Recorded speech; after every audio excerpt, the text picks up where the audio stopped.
ассалому алайкум бинандагони гиромӣ. Нашри навбатӣ барномаи иттилоъотии ахборро мустақиман аз телевизиони Тоҷикистон манзури шумо мегардонем.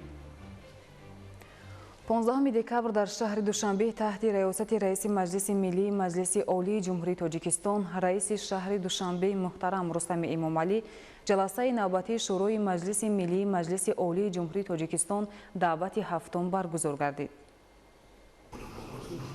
طبق روزنامه در جلسه 35 مسئله بررسی کرده شد. اعضای شورای مجلس ملی با ترتیب مقرر گردیده قانون کانستیتوسیونی جمهوری تاجیکستان اوید به وارد نمودن تغییر و اضافه ها به قانون کانستیتوسیونی جمهوری تاجیکستان درباره سودهای جمهوری تاجیکستان و یک قطار قانونهای جمهوری تاجیکستان را در خصوص وارد نمودن تغییر و اضافه ها به کودکس های جنایتی، اجرای جزای جنایتی، حقوق ویرانکنی مأموری، تندرستی، اویله، فضای هوایی و اندازی جمهوری تاجیکستان بررسی کردند. همچنین دو قانون مکمل، قانون جمهوری تاجیکستان درباره مقام آموزگار و قانون جمهوری تاجیکستان درباره مؤسسه تحصیلات عالی کسبی دارای مقامات بین المللی مورد بررسی اعضای شورا قرار گرفتند. در ادامه جلسه از جانب اعضای شورا قانونهای جمهوری تاجیکستان اوید به وارد نمودن تغییرات و علاوه به قانون جمهوری تاجیکستان درباره به قیدگیری دولتی داکتیلوسکوپی، اوید به وارد نمودن تغییر به قانون جمهوری تاجیکستان درباره عهدهداری حربی و خدمت حربی، اوید به وارد نمودن تغییر و علاوه ها به قانون جمهوری تاجیکستان درباره وضع حقوقی خدمتچیان حربی، اوید به وارد نمودن تغییرات و علاوه به قانون جمهوری تاجیکستان درباره وضع حقوقی شهروندان خارجی و شخصانی به شهروند در جمهوری تاجیکستان، اوید به وارد نمودن تغییرات و علاوه به قانون جمهوری تاجیکستان درباره استحصالات اجرا، اوید به وارد نمودن تغییر و علاوه ها به قانون جمهوری تاجیکستان درباره نظام اجازه‌دهی، اوید به وارد نمودن تغییر و علاوه ها به قانون جمهوری تاجیکستان درباره مقاومت به کورپسیا، اوید به وارد نمودن علاوه ها به قانون جمهوری تاجیکستان درباره مساعدت به شغل اهالی و یک قطار سندهای دیگر قانونگذاری، اوید به وارد نمودن تغییر و علاوه ها به قانونهای عمل کننده محاکمه کرده شدند. طبق روزنامه جلسه اعضای شورا پیشنهاد پرزیدنت جمهوری تاجیکستان را درباره از وظیفه سودیه سود عالی جمهوری تاجیکستان بازخوان نمودن عزیزاده ظفر نصرت و پیشنهاد حکومت جمهوری تاجیکستان را در خصوص به کاتگوریای شهرک منصوب دانستن دهه طویل‌دره ناحیه سنگبار و نامگذاری نمودن آن بررسی کردند. سپس گزارش معاون یکم رئیس مجلس ملی مجلس عالی جمهوری تاجیکستان اوید بر رفت اجرای نقشه عملی مجلس ملی برای سالهای 2025-2030 در پرتو مراجعت و راهنمایی‌های پرزیدنت جمهوری تاجیکستان در اجلاسی یکم مجلس ملی مجلس عالی جمهوری تاجیکستان دعوت هفتم 11 اپریل سال 2025 شنیده شد. در فرجام اوید به لایحه قرارهای مجلس ملی مجلس عالی جمهوری تاجیکستان درباره وارد نمودن تغییرات و علاوه ها به دستور مجلس ملی مجلس عالی جمهوری تاجیکستان درباره وارد نمودن تغییر و علاوه ها به نظامنامه دستگاه مجلس ملی مجلس عالی جمهوری تاجیکستان و دیگر مسئله ها قرارهای داخلدار شورای مجلس ملی قبول گردیده با ترتیب مقرر گردیده برای بررسی به اجلاسی چهارم مجلس ملی پیشنهاد کرده شدند. 15 دکبر در شهر دوشنبه تحت ریاست رئیس مجلس ملی مجلس عالی جمهوری تاجیکستان رئیس شهر دوشنبه محترم رستم امامعلی اجلاسی چهارم مجلس ملی مجلس عالی جمهوری تاجیکستان دعوت هفتم برگزار شد. نخست اعضای مجلس ملی قرارها را اوید به تصدیق ترتیب کار، انتخاب کاتبات و روزنامه اجلاسیه عبارت از 33 مسئله قبول نمودند. ضمن محاکمه مسئله های روزنامه رئیسان کمیته ها و کمیسیون مجلس ملی خلاصه های صحوی را نسبت به مسئله های بررسی شونده ابراز داشتند. طبق روزنامه اعضای مجلس ملی قانون کانستیتوسیونی جمهوری تاجیکستان اوید به وارد نمودن تغییر و علاوه ها به قانون کانستیتوسیونی جمهوری تاجیکستان درباره سودهای جمهوری تاجیکستان، قانونهای جمهوری تاجیکستان درباره وارد نمودن تغییر و علاوه ها به کودکس جنایتی جمهوری تاجیکستان درباره وارد نمودن تغییر و علاوه ها به کودکس اجرای جزای جنایتی جمهوری تاجیکستان درباره وارد نمودن تغییرات علاوه با کودکس حقوق ویرانکنی مأموری جمهوری تاجیکستان، درباره وارد نمودن تغییر و علاوه ها با کودکس تندرستی جمهوری تاجیکستان، درباره وارد نمودن تغییرات با کودکس اویله جمهوری تاجیکستان، درباره وارد نمودن تغییر و علاوه ها با کودکس فضای هوایی جمهوری تاجیکستان و درباره وارد نمودن تغییر و علاوه ها با کودکس انداز جمهوری تاجیکستان را بررسی و جانبداری کردند. پس از محاکمه همچنین قانون‌های جمهوری تاجیکستان درباره مقام آموزگار و درباره مؤسسه تحصیلات عالی کسبی دارای مقام بین‌المللی که در شکل قانونی مکمل قبول و پیشنهاد شده اند جانبداری گردیدند.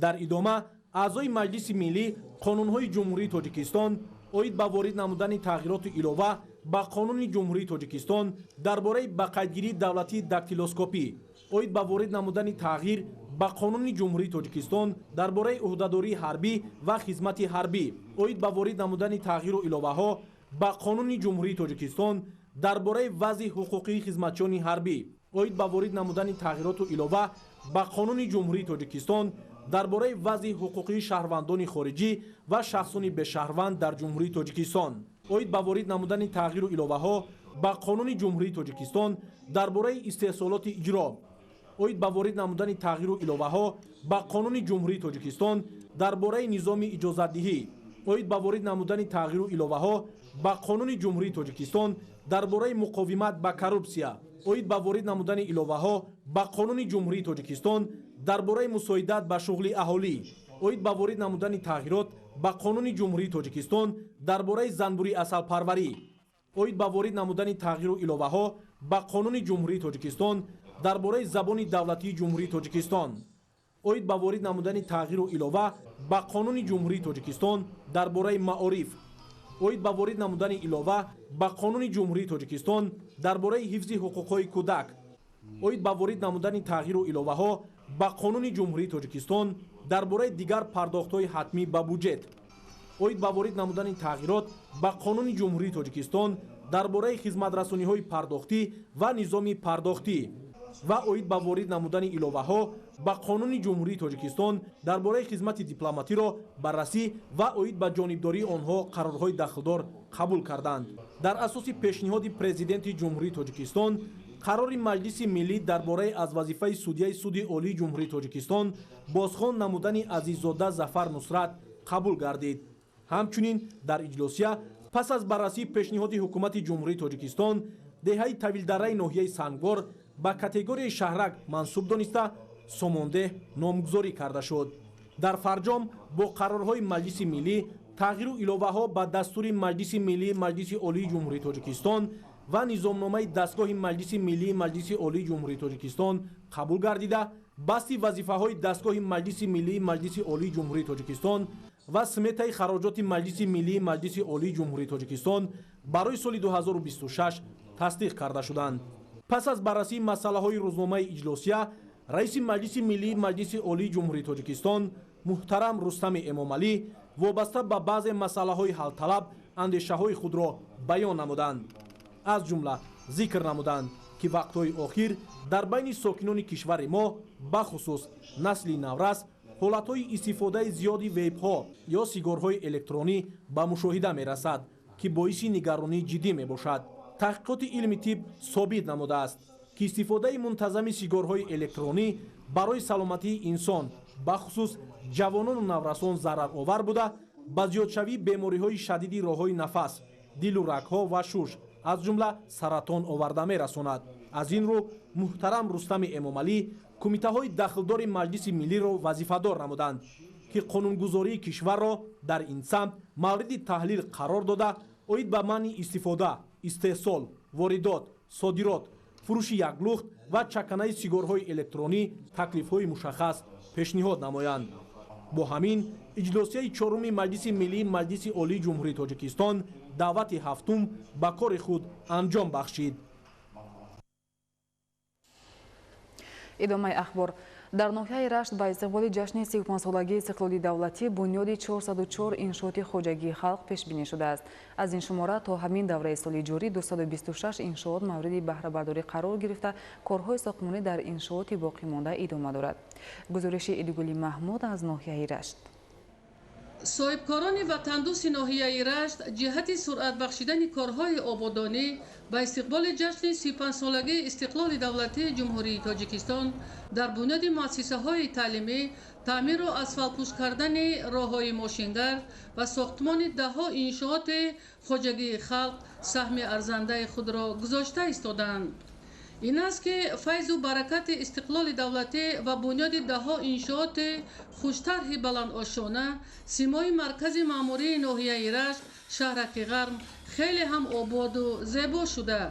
همه این بنیادکاری‌ها برای تامین زندگی شایسته مردم روانه شده است. از جمله در مرکز شهرک غرم سال چهارم است که ساختمان یک قطار بناهای بلند آشانه جریان داشته. انشاءات بنیاد شونده اساساً برای بنیاد خانه‌های استقامتی، مرکزهای تجارتی، مهمانخانه و تشکیل کارگاه‌های خرد پیش بینی شده است تا در این زمینه در آینده جای‌های نوی کاری مهیا گردد. از روی معلومات شعبه معماری عین زمان در مرکز شهرک غرم ساختمان 12 بینای بلند آشانه ادامه داشته. با انجام کارهای ساختمانی از این شماره 5 بینا عبارت از 220 منزل استقامتی به استفاده داده شد. با مقصد فراهم آوردن شرایط برای فعالیت صاحبکاری در روند کارهای سازندگی از حساب مبلغ‌های حکومت جمهوری تاجیکستان راه کناروی شهرک غرم بنیاد شده. در آینده قریب 30 گکتار زمین در ساحل دریای سرخاب برای بنیاد بناهای بلند آشانه و دیگر کارگاه‌های خرد مهیا می‌گردد.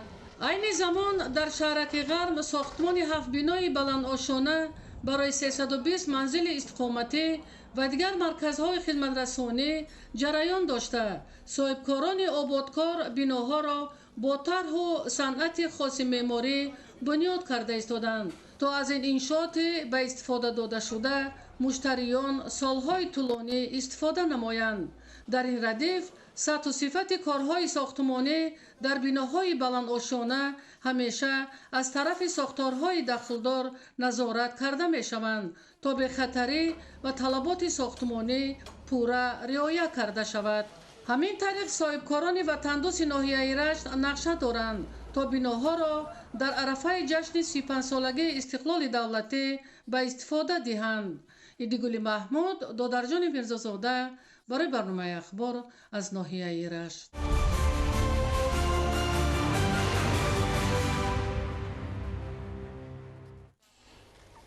ساکنان جماعت دهات پخت‌آباد ناحیه شهر توست با مقصد صرفه قوه برق و تامین خانواده در فصل زمستان با گرمی پانل‌های آفتابی را نصب نموده از آن به طور وسیع استفاده نموده ایستادند. همچنین مسئولین اداره و کارخانه‌ها و صاحبکاران نیز همین اقدام را جانبداری نموده نصب باتری‌های آفتابی را در فعالیتشان به کار می‌برند. گزارش در این خصوص. اتابک شرقوزیف ساکن دهه استوکاران جماعت دهات پخت‌آباد ناحیه شهر توست با مقصد صرفه نیروی برق و در همه فصل سال تامین نمودن خانواده با برق دائمی از پانل‌های آفتابی استفاده می‌برد. طور مشاهده شد در خانه استقامتی این عائله 8 پانل با 4 عدد تجهیزات ذخیره کننده قوه برق وصل و نصب کرده شده است که در نتیجه گرفتن نوری آفتاب 3 کیلووات ساعت نیروی برق را استحصال می‌نماید. من توصیه می‌دهم که همین خیلی پانل های آفتابی مردم بمونه نصب برآمد. روزانه شبانه سویت داریم، تلویزیون تماشا میکنیم، ماشین جامعه شومی هسته همین هم کار کرده ایستاده است. پلیته های 1.5 کیلووات ما موندگیم اینا 3 کیلووات بوده است. همه چیز ما روزانه استفاده بوده ایستادیم. هر یک ساکن ناحیه شهر توست با مقصد صرفه نیروی برق و بهتر گردیدن سطح نیکو احوالیشان دوام چند است به وصل و نصب باتری‌های آفتابی مشغول می باشند. امروز اکثریت مردم در خانه‌های استقامتی، در آشخانه‌های خود و یک قطار همان تشکیلات و اداره‌های ناحیوی نصب نمودن پانل‌های آفتابی شروع نمودند. қувваи барқ зиндагиву рӯзгори ҳар як инсонро боз ҳам рангинтару мушкилоти ҷузъии одамонро осонтар месозад. Он асоси пешрафти ҳам соҳаҳои иқтисодиёт ва ҳам иҷтимоиёт дар тамоми гӯшаи дунё дониста мешавад. Аз ин рӯ таъмини нерӯи барқ дар ҳар як хонавода ва идораву ташкилот муҳиму зарурӣ маънидод мегардад. бо дарки ин масъала масъулини беморхонаи рақами 2 ноҳияи шаҳри Туз 10 адад панелҳои офтобиро насб карданд, ки бо истеҳсоли 6 киловаттсоат шӯъбаҳои бистарикунониро дар фасли зимистон бо гармӣ ва равшанӣ таъмин менамоянд. дар заминаи ин Бобурҷон Раҳимов, ки дар ҷамоати деҳоти пахтаободи ноҳия ба фаъолияти соҳибкорӣ машғул аст, дар рафти пешбурди кор ҳамарӯза аз нерӯи барқе, ки аз нурии офтоб тавассути панелҳои офтобӣ истеҳсол мешавад, истифода мебарад. тибқи иттилоъ то ин ҷониб 30% сокинони ҷамоати деҳоти пахтаободи ноҳияи шаҳри Туз, ки дар маҷмӯъ беш аз 30,000 аҳолӣ дорад, аз панелҳои офтобӣ истифода бурда хонаводаашонро бо барқи доимӣ таъмин месозанд. бо назардошти вазъи пешомада, имрӯз сокинони ноҳияи шаҳри Туз ин тадбирро дар ҳама ҷамоатҳои деҳоти ноҳия ба роҳ монда тавассути насби панелҳои офтобӣ бо барқи доимӣ таъмин гардида истоданд. шоҳзода Самандар Мусои Нурмуҳаммад, Искандар Саидзода, ноҳияи шаҳри Туз, Ахбор.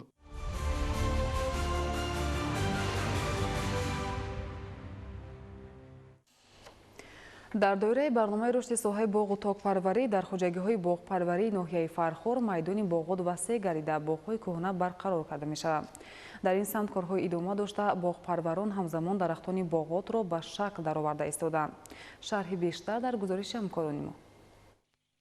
кишоварзони ноҳияи Фархор ба самти боғтокпарварӣ ҳамчун манбаи сердаромад майли беандоза доранд, ки ҳамасола майдони боғотро васеъ менамоянд. бунёди боғу токзорҳо аз ҷониби аҳли заҳмати ноҳия ҷиҳати беҳтару хубтар гардидани сатҳи некуавории мардум ва ба танзим даровардани нархи меваҳои тару тоза дар бозорҳои мамлакат заминаи мустаҳкам мегузорад. дар заминаи татбиқи барномаҳои соҳавӣ дар мавсими имсола чанде аз боғҳои кӯҳна дар ноҳия аз ҷониби боғпарварон барқарор гардида истодаанд. тибқи барномаи рушди соҳаи боғу токпарварӣ ҳамасола дар ноҳия 10 гектар боғҳо дар заминҳои лалмии ноҳия бунёд карда мешавад ва боғҳое ки дар заминҳои корами обиян ҳамасола то 50 гектар аз навбарқароркунии боғҳо гузаронида мешавад.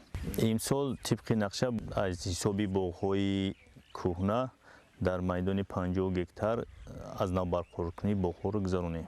корҳо дар ин сабт дар ҳама ҷамоатҳои деҳот оғоз гардиданд. кооперативи тиҷоратии Али Муҳаммад воқеъ дар деҳаи кӯҳдомани ҷомати деҳоти ватани ноҳияи Фархор аз соли 2003 инҷониб фаъолият намуда дорои 7 гектару 26 садяк замин мебошад, ки дар 2 гектару 30 садяк замини он боғ бунёд карда шудааст. дар ин боғ қариб ҳама навъҳои ниҳолони мевадиҳанда шинонида шуда ҳамасола самараи хуб ба бор меоранд, ки сабаби истеъмолии сокинон таъмин ва буҷаи хоҷагӣ ғанӣ мегардад.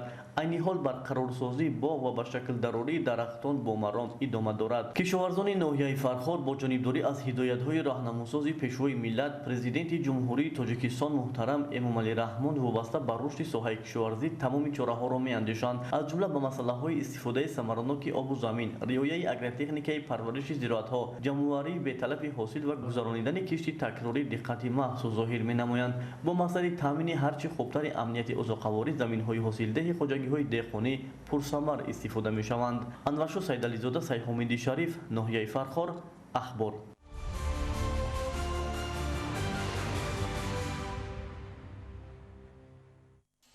бо мусоид омадани обу ҳаво ва бориши борону барфи рӯзҳои охир деҳқонони ноҳияи Деваштиҷ ба шудгоркунии заминҳо ва кишти ғалладонагиҳо машғул ҳастанд. айни ҳол дар заминҳои шаҳраку деҳоти ноҳия бо истифода аз техникаҳои кишоварзӣ рафти корҳои саҳроӣ бо маром идома дорад. тафсилоти бештар дар гузориши навбатӣ. طبق تجربه و خلاصه‌های علمی عالمان و متخصصان ساحه شودگارکنی زمین‌ها باید در نیمه دوم ماه نوامبر گذرانیده شود. در حالت درمانی کمبارش آمدن فصل تیر ماه یا اینکه مساعد آمدن آب و هوا ماه دکبر نیز زمین را شودگار و کشت کردن ممکن است. از این لحاظ امروزها خواجگیداران و کشاورزان با همت ناحیه دیوشتیج در صحرای شهرک و دهات ناحیه به شودگاری مزرعه‌ها و کشت غله ادامه عبرت بخش می‌دهند. در این عمل غمخوارانه به زمین دهقانان جماعت دهات یختن، مجون، اسماعیلی مشکل سامانی وحدت و راسروود با مساعد آمدن آب و هوا با واسطه تکنیک‌های کشاورزی در باقی مانده زمین‌ها شودگار و کشتی غله دایر نموده ایستادند. از جمله دهقانان جماعت دهات یختن که اهالیش 19000 را تشکیل می‌دهد و اساس پیشرفت زندگی ساکنان از حساب کشت و پرورش زراعت‌های مختلف کشاورزی است و معرکه شودگار و کشتی مزرعه‌ها دقت خاصه ظاهر می‌نمایند، زیرا نظر به عقیده پیران روزگار دیده منفیت شودگاری میدان‌های کارم از آن عبارت است که زمین یک مدت دم گرفته ملایم می‌شود و در سردی هوا علف‌های بیگانه حشرات ضرررسان نابود شده در نتیجه حاصل فراوان به دست می‌آید. در روند شودگاری مزرعه‌ها و کشتی غله به دهقانان و کشاورزان ناحیه مسئول مقامات اجرایی حکومت دولتی ناحیه دیوشتیچ بابت اجرای دستور و هدایت‌های اساسگذار صلح و وحدت ملی پیشوای ملت پرزیدنت جمهوری تاجیکستان محترم امامعلی رحمان و حصه مناسب گذاشتن در تامین امنیت آذوقه‌واری مملکت اظهار منتداری نموده جهت گذرانیدن شودگار خوش‌صفت استفاده از تخمی‌های ریپرودوکسیای اول و به شرایط ناحیه مطابق گردیده و با این وسیله بلند گردانیدن حاصلناکی زمین‌ها مصلحت‌های مفید پیشکش گردانیده شد. قید کردم با مورد است که نو واسه از اون که امسال مشکلی که همه ما و شما می‌دانیم باد و هوای امسال گرم و بی بارش آمد. بعد باریدن من بارشات‌های روزهای نزدیک امروز دهقانان و ساکنان ناحیه دیوشیچ تصمیم گرفتند که از باد و هوای مساعد استفاده برده امروز چیزی که دیده استادیم زمین‌ها برای کاریدن موافق شده است. حالا هم دهقانان ناحیه دیوشیچ کشت کرده ایستادند. دورنمایی که امروز در نقشه است ما در یک جایی با دهقانان ناحیه تصمیم گرفتیم که برزیاد اجرا نماییم. تاکید باید داشت که سمت اساسی رونق ساحه کشاورزی در زمان معاصر این رشد پایگاه تکنیکی و اینفراستراکچور ساحه کشاورزی به حساب می رود. از این لحاظ مسئولین بازرسی نظارت دولتی تکنیکی های کشاورزی ناحیه دیوشتیچ در سمت تامین خواجگی ها با تراکتورهای شودگار کننده، کمباین های غله درو، نرم کنک ها، تخم پاشک ها و امثال اینها از تمام امکانات ها استفاده می برند. فعلا مسئولین و کشاورزان و دهقانان همه شکل های خواجگی داری ناحیه دیوشتیچ جهت عملی گردانی دستور و برنامه‌های دولتی و گرفتن دوسه حاصل در یک موسم، استفاده هر وجب زمین و ذخیره محصولات کشاورزی برای 2 سال جهد و تلاش ورزیده ایستادند. فردوس عمرزاده، آرزو معروفزاده، ناحیه دیوشتیچ، اخبار.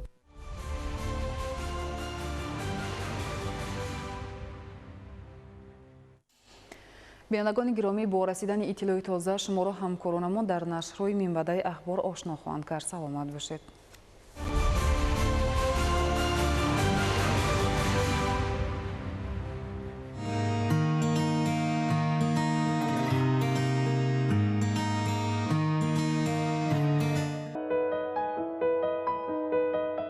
توب، قوه تازگی در هر قطره. محصولات شستشویی توب اکنون در همه مرکزهای سودا.